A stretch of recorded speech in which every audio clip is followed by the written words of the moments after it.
The glass shattered before I realized it was my own hand that had dropped it.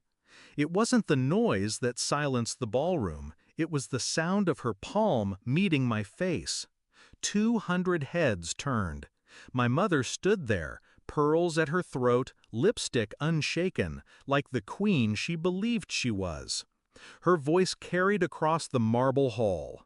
"If you can't give your sister the penthouse, then you are no son of mine." I didn't say a word, not because I was shocked, but because I had been waiting for this moment. Backstory: the perfect family illusion. My mother raised us to believe loyalty was currency. She said family first, but what she meant was her first always.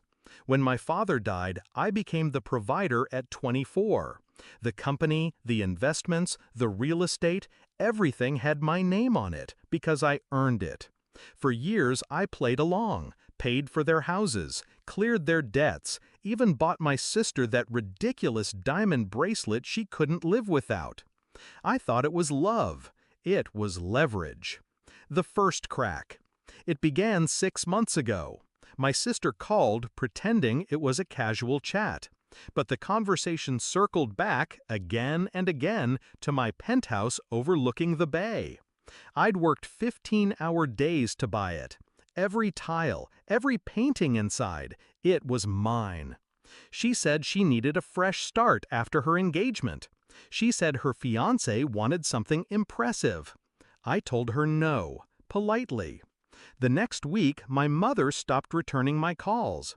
The week after, my accountant noticed unusual transfers from one of our joint family trusts.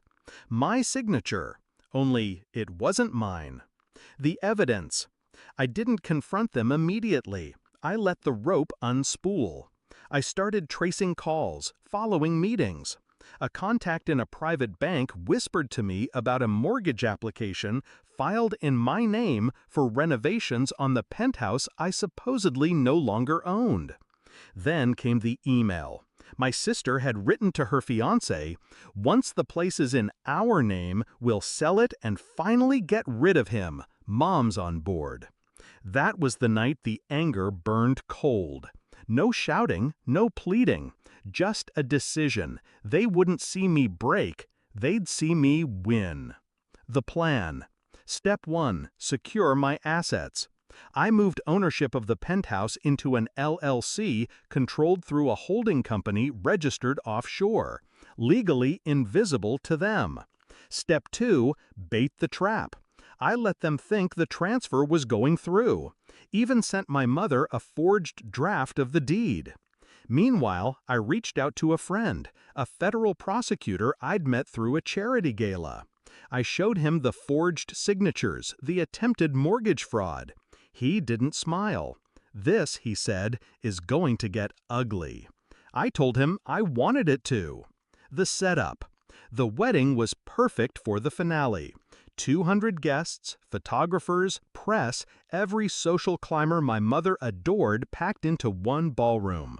I arrived late on purpose, in the suit my mother had once said made me look like a man she could respect. She approached before I even sat down. No greeting, just the demand. "Give your sister the penthouse." I told her I already had. Her eyes lit up, hungry. She didn't notice the man in a dark suit standing near the back, watching us. The slap. When I added, "Too bad you'll never get it," her hand rose before her brain caught up. The crack echoed. Gasps followed. In her mind, she had just asserted dominance. In mine, she had just performed the opening act. I didn't touch my cheek, didn't raise my voice. I simply said, loud enough for every microphone in the room to catch, "You really should have been more careful forging my signature." The fall. Confusion flickered in her eyes, then panic as the man in the dark suit approached. He introduced himself, badge flashing, Assistant U.S. Attorney. 2 other agents moved in, one heading toward my sister, who had frozen mid-laugh at the champagne table. I watched as they read my mother her rights. The guests whispered like a storm breaking. Cameras flashed. She tried to speak, blaming me, blaming everyone.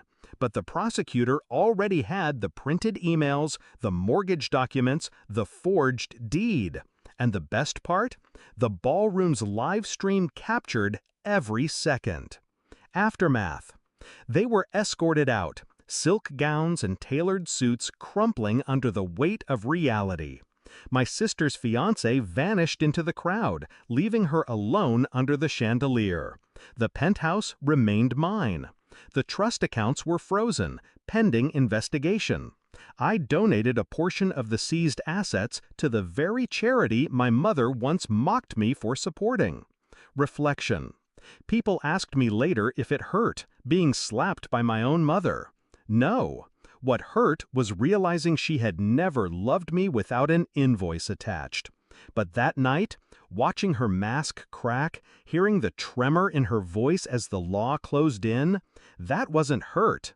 That was justice.